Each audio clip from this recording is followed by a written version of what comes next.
திருப்பதி ஏழுமலையான் கோவிலுக்கு சென்றால் பெருமாளை தரிசிக்க வேண்டும் என்று தான் நம் அனைவருக்கும் தெரியும்.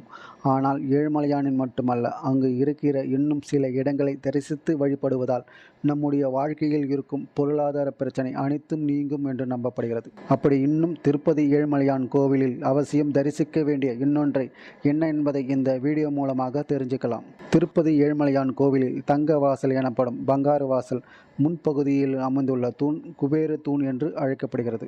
அதாவது பிரசாத விநியோகம் நடைபெறும் இடத்திற்கு அருகில் இந்த தூண் அமைந்திருக்கிறது. இது செல்வங்கள் அள்ளி தருகின்ற குபேரன் அவரின் அருளை பெற்று தரும் புனிதமான தூண் என்று சொல்லப்படுகிறது.